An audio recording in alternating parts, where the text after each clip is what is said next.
بسم اللہ الرحمن الرحیم۔ ابتدا کی اللہ تعالیٰ کے نام سے جو تنہا عبادت کے لائق ہے۔ آپ اور میں چیز کی گواہی دیتے ہیں کہ محمد صلی اللہ علیہ وسلم کے آخری نبی اور رسول ہیں۔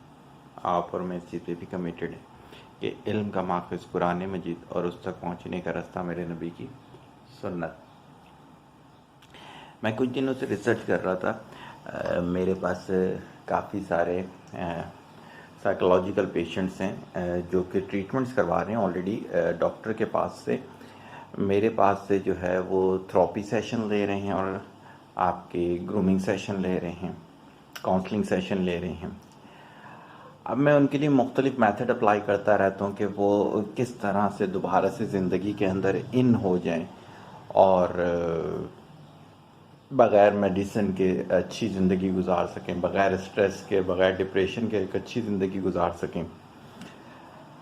تو میں ریسرچ کر رہا تھا تو میں نے چیک کیا کہ انسان کو سکون کن کن چیزوں سے آتا ہے۔ تو جو چیزیں میں نے پڑھی وہ پھر میرے جو کلائنٹ ڈاکٹرز ہیں ان کے ساتھ میں نے ڈسکس کی۔ تو اس میں نے یہ چیز ریڈ آؤٹ کی کہ انسان جب سیکس کرتا ہے تو اس سے بہت اس کا ڈپریشن ختم ہوتا ہے۔ میں نے ڈاکٹروں سے بات کی تو انہوں نے کہا نہیں سر یہ ٹاپ پہ نہیں ہے۔ میں نے کہا ٹاپ میں کیا ہے؟ کہتے ہیں اگر آپ کا یورین رکا ہوا ہو اور وہ پاس کروا دیا جائے کسی طریقے سے تو بہت باڈی پیسفل ہو جاتی ہے، سکون میں آ جاتی ہے۔ یہ ورلڈ نمبر 1 کہا جاتا ہے۔ میں نے کہا صحیح ہو گیا، یہ 2 چیزیں اسٹڈی میں آ گئیں۔ تیسری میں نے دیکھا جب لوگوں کو مالی فائدہ ہو رہا ہوتا ہے تو وہ بہت زیادہ سکون میں ہوتے ہیں، اور اسی طرح سے جو پیسے کو خدا سمجھتی ہیں جب ان کا مالی نقصان ہو رہا ہوتا ہے تو وہ ڈپریشن میں جا رہے ہوتے ہیں۔ تو پھر ایک چیز میرے پاس یہ آ گئی کہ پیسہ کسی جگہ سے ان کو دلوایا جائے، یعنی کہ ان کی نوکری ایسی لگ جائے جس میں پیسے آنا شروع ہو جائیں، ان کا بزنس ایسا ہو جائے جس میں ان کو پیسے ملنا شروع ہو جائیں، تو اس سے بھی یہ ڈپریشن سے نکل سکتے ہیں اور سکون میں آ سکتے ہیں۔ میں نے یہ ساری چیزیں اپنے کلائنٹس میں چیک کرنا شروع کی جو سائیکولوجیکل ڈسٹربنس والے فیز سے گزر رہے تھے۔ تو ان میں نے دیکھا شادی شدہ ایسے لوگ جو کہ ڈیلی بیسس پہ سیکس کر رہے تھے وہ بھی پیسفل نہیں تھے، بلکہ ڈپریشن کا ڈے بائی ڈے انکریز ہو رہا تھا کیونکہ ان کی جو فزیکل ہیلتھ تھی وہ اتنی اچھی نہیں تھی۔ پھر میں نے دیکھا کہ جن کے ساتھ یہ کانسٹیپیشن کا مسئلہ ہو ان کو ہم نے پھکیاں یا سم تھنگ ایسی چیزیں تھیں کہ ان کا بڑے اچھے طریقے سے پیٹ صاف ہونا شروع ہو گیا، یورین سے ہی پاس ہونا شروع ہو گیا۔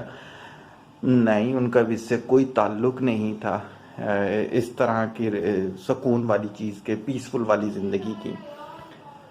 پھر ہم نے دیکھا کہ جن کی جاب کا سلسلہ پرابلمیٹک تھا اور واقعی میں اسی چیز کی وجہ سے ڈپریشن میں تھے تو ان کی اس طرح کی جاب لگوائی کہ ان کی مستقل اچھی ارننگ شروع ہو گئی۔ پھر بھی ایسا کوئی ہمیں رزلٹ نہیں ملا کہ ہم نے دیکھا کہ ان کو کوئی پیس ملا ہو۔ پھر ہم نے اسٹڈی کیا تو پتہ چلا جی ورلڈ میں ایک ٹیکنیک یوز ہوتی ہے میڈیٹیشن کی۔ ہم نے انہیں ایکسرسائزز اینڈ میڈیٹیشن پہ لے کر آ گئے۔ ایکسرسائز میں ایسی ایکسرسائزز جس سے ان کا ڈوپامائن خارج ہو، اور میڈیٹیشن میں ایسی میڈیٹیشن کی ایکسرسائزز جس سے ان کے ریلیکسیشن ہارمون سیروٹونن ہو گیا اور ڈوپامائن وغیرہ ہو جائے، خارج ہو جائیں۔ تو اس سے بھی ہمیں شارٹ ٹرم رزلٹ ملا۔ ان سب چیزوں سے رزلٹ تھے لیکن بڑے شارٹ ٹرم تھے اور وہ دوبارہ اسی فیز میں بہت جلدی چلے جاتے تھے۔ پھر جب میں نے اسٹڈی کی تو میں نے پرانا بزرگوں کا فارمولہ فائنڈ کیا کہ ان کو صحیح دین اسلام سمجھایا جائے۔ تو پھر میں نے کیا کیا اپنی کاؤنسلنگ میں، ورنہ میں یہ سوچا کرتا تھا کہیں وہ لوگ یہ نہ سمجھیں کہ بھائی ہم ان کے پاس ٹریٹمنٹ کے لیے آتے ہیں یا اپنی تبلیغ شروع کر دیتے ہیں۔ میں جب پڑھاتا تھا اس وقت بھی اس چیز سے بڑا خائف ہوتا تھا کہ لوگ ایسا نہ ہو کہ میری اس چیز کو نیگیٹو لے لیں۔ بہرحال میں نے ان کو کیا ہوا ساتھ ساتھ ہر سیشن کے اندر کچھ دن کی صحیح باتیں سمجھانا شروع کی۔ اسی کے بعد پھر میں نے یہ کورس لانچ کیا تھا ٹرو ڈیفینیشن آف اسلام والا۔ آپ یقین کریں کہ ان کے فیتھ بالکل غلط ہوتے تھے۔ جتنے بھی سائیکولوجیکل پیشنٹ ہیں 100% کے فیتھ غلط ہوتے ہیں۔ پھر ان کی بیسکس جو تھیں فیتھ کے بعد آ جاتا ہے کہ بیسکس جو ہیں ہمارے دین اسلام جو ہے اس نے اٹھنا بیٹھنا کھانا پینا نہانا دھونا وہ سب چیز بتائی. آپ یقین کریں 90% کے طہارت کی باتیں ان کو نہیں معلوم تھی, وہ غلط تھیں ان کی. 90+% ان کے سوشل جو رسپانس تھے وہ ان کے غلط تھے. اس کے لیے 90% ان کی ووکیبلری جو تھی وہ غلط تھی.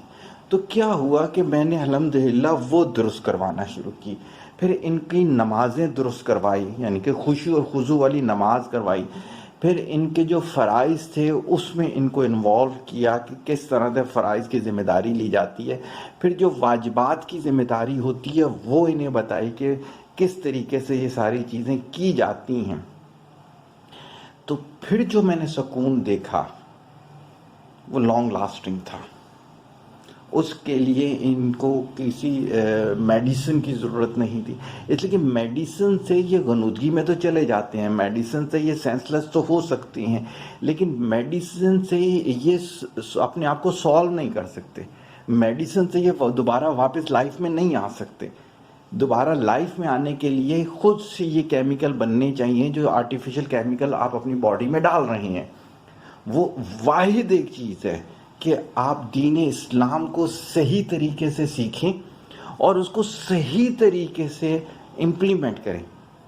تو پھر آپ دیکھیں گے کہ جو میں اکثر کہا کرتا ہوں کامیابی کی ڈیفینیشن, وہ آپ کے اندر سکون لے کر آئے گا, آپ کے ارد گرد سکون لے کر آئے گا, اور آپ سکون بانٹنے والوں میں سے ہو جائیں گے.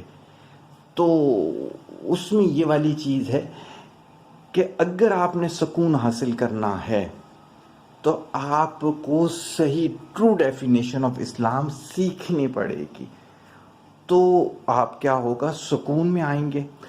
اسی کا متبادل یہ ہے کہ اگر آپ یہ نہیں سیکھتے اور بقیہ سارے میتھڈ کرتے ہیں, جو میتھڈ میں نے آپ کو بتایا جو کہ ورلڈ میں ریلیکسیشن کے طور پہ یوز ہوتے ہیں, وہ سارے کے سارے شارٹ ٹرم ہوں گے, بلکہ ان ساروں کی وجہ سے آپ نفسیاتی ہو جائیں گے. پیسے کا لالچی نفسیاتی ہوتا ہے, سیکس کا لالچی نفسیاتی ہوتا ہے, اس کا خوراک کا لالچی جو ہے وہ نفسیاتی ہوتا ہے. کسی بھی اور چیز کو اگر آپ کریں تو وہ ایڈکشن میں چلی جاتی ہے. اسی کے بجائے اگر آپ پوری زندگی کو اسلام کے مطابق ڈھال دیں تو اس میں کوئی ایڈکشن نہیں ہے. یہ تو ایک کائنات کی, یہ سمجھ لیں کہ آپ پارٹ بن گئے ہیں اس کا.